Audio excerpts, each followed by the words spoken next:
Once a giant, always a giant. For me, it's only a giant. What's going on YouTube? Diggy546. Definitely hit that subscribe button if you're new. Like the video if you like the video. And I won't tell if you click that bell. But let's go ahead and get into this. Alright, so I've been waiting to make this video for a while now. I've really been just waiting to make this for probably since the end of this season. I had this video idea in my head, and I mean, it's pretty self-explanatory. Daniel Jones at this point finally is in a put up or shut up situation. He is in a situation where he has to prove himself, where he has to take that step up. He's in his third year. He's an adult. He's not a rookie. He's not a second year guy. Third year, fourth year, fifth year option if you make it that far, which hopefully, you know, you don't want to be playing on your fifth year option as a quarterback. That usually means you're not doing a good job. But this third year is when you start to make that step of being a top tier, player, and it's not even about being an elite guy. You have to show the team, show the franchise, show the fans that you are the guy. And this upcoming season, he's going to have Kenny Golladay. He's going to have Sterling Shepard, hopefully. Now, I've been a proponent of still adding that receiver in the draft because these guys have injuries. But injuries aside, and saying, not everybody's going to get injured all at the same time. You're going to have Golladay. You're going to have Shepard. You're going to have Slayton. You're going to have Ross and Pettis as probably your fourth and fifth or fifth and sixth options. And you're going to have Rudolph, who's going to run all of those Evan Ingram routes last year that Evan Ingram was not able to run comfortably and was, dropping the ball and slipping on routes and just not being able to run those routes properly. Kyle Rudolph is going to handle that. He's going to be a threat in the red zone. Golladay is going to be a threat in the red zone. In the backfield, you're going to have Saquon Barkley, the best running back in the league, if he can stay healthy. If this guy can be healthy, Saquon is the best running back in the league. So once you look at him, along with the tight end that we brought in, who's a great blocker, by the way, and Evan Ingram, who can finally play that move tight end spot, and I'm not really putting too much credence in Evan Ingram because he is the same guy that single-handedly lost his games last year. So I'm not going to put too much onto him, but he is there as a possible weapon. And I hope that this year we will actually use him as a move tight end. And I'll have another video about that in the coming days or weeks, just, specifically about Evan Ingram. Because, if we fall into a situation where we can take Pat Freiermuth, Evan Ingram is probably gone. But other than that, I'll have some things, what I want to say about Evan Ingram for this upcoming year, because I think he has an opportunity to actually take a step up.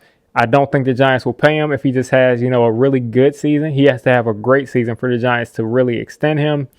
Maybe he gets the franchise tag, but I think he has an opportunity to really at least get himself paid or, get an extension here. So that's that about Evan Ingram. But back to the rest of the team. To have Golladay be able to be that threat of he's going to go get those 50-50 balls. He's going to be that threat in the red zone. Slayton is going to be that deep threat still. John Ross is going to be that deep threat if he makes the team. Even if we don't add a rookie first-round wide receiver, I'm thinking we'll add one in the first 3 rounds. And those picks, those wide receivers in those top 3 rounds, each one of them should be at least at a number 2 level. I think all of those guys that we would take in those rounds would be number 3, number 2, number 3 receiver level. So we're going to have some more options there too, on top of what we already have. Definitively, I think we'll go wide receiver first 3 or 4 rounds. So I'm not worried about that position, after the draft, because I know we'll add somebody. So DJ is game time. First year, he lit the league on fire with throwing the ball. Second year, he showed that he could run the ball. This third year, I need you to put it together. I need you to extend plays and use your head and not turn the ball over after you've extended the play, which I saw last year in the second half of last year, and I love that. So you just got to continue to grow, he's already great at scanning the field. He's already great at being mobile. He's already great at getting the ball downfield. He was the best. I mean, I think, depending on what stats you look at, he was at the top of the league. Some he was just top 5. But he's been a really good deep ball thrower, even going back to his rookie season. almost every time we go deep, there's never been an interception. If you look at all the interceptions, I'm pretty sure they're all within, 20 to 25 yards. Every time he goes way deep down the field, which isn't often in Jason Garrett's offense, usually something good happens. So I'm looking for him to push the ball down the field more, extend more plays. I really see the sky being the limit for him. So it's all up to him to put it together, because after this season, if he doesn't look like the franchise guy, he's going to be replaced. And I think it might be by a veteran. Look at Matt Ryan. Look at Matt Stafford. Or some of these other veteran quarterbacks who will be on the chopping block. They might end up coming to the Giants because Daniel Jones doesn't prove himself. But I do think that Daniel Jones will prove himself as the Giants quarterback for this season, because I've seen it from him, man. I've seen it in spots.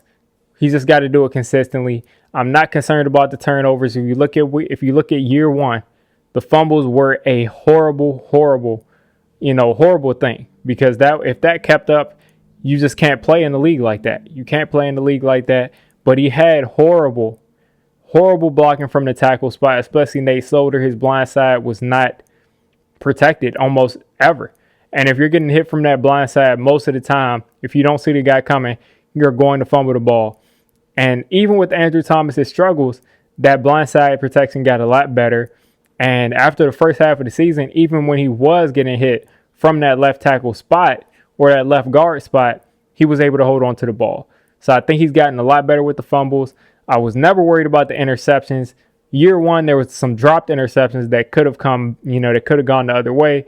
But this year, 11 interceptions. I think if he played the whole season, he's got, 13, 14 interceptions tops, which is okay with me. He just has got to put the ball in the end zone more, which we all saw him drive this team down the field a bunch of times, and Wayne Gallman be able to cash in from that 3, 4, or 5 yard line. So he's good at, good between the numbers. He's just got to start throwing those in, and I think that'll come too with some more of the big plays that some of these wide receivers and tight ends are going to make downfield. At the end of the day, this is the year. We saw it from Sam Darnold. We saw it from Baker Mayfield. We saw it from Josh Allen. That entire class has been a great barometer for Daniel Jones. Daniel Jones' career has pretty much looked like Baker Mayfield. That first year, he had great stats, 24-12. Baker Mayfield had 27. I don't know how many interceptions he threw, but pretty good first year for a rookie.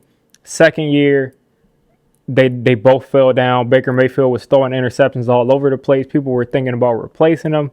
And then year 3, Baker Mayfield settled in. And the thing is with Daniel Jones, I think he has a higher ceiling than Baker Mayfield as far as running the football, as far as pushing it down the field consistently. I think that he just has a better ceiling for that. And I look at Josh Allen. I don't see Daniel Jones as the gifted scrambler and the power runner that Josh Allen is, but Daniel Jones is a runner, and he can extend plays. And I'm looking for some of that play extension and being able to push the ball downfield to guys like Kenny Golladay, guys like Kyle Rudolph, guys like John Ross, guys like Darius Slayton, and especially with Kenny Golladay being able to win on all of those contested catches. I really think that that's a great thing for this offense, to be able to just throw this up and let this guy come down with it. And then by that, on top of that, he's going to be able to turn around and hand the ball off to Saquon Barkley in between plays. Just him being there is going to change the way that this defense is going to have to play against Daniel Jones. You have to worry about him running. You have to worry about him handing it off. And you got to worry about these receivers and Saquon coming out of the backfield. So I love what we've done this offseason as far as on offense. We got to continue to bolster the offensive line, whether it be in the second, third, maybe first round. I think we'll be good. I think DJ is going to start to prove people wrong, and I can't wait to see it. So if you made it this deep into the video, I'm calling you a D6 Squad member. If you're a D6 Squad member, you got to hit that subscribe button. You got to turn on that notification bell.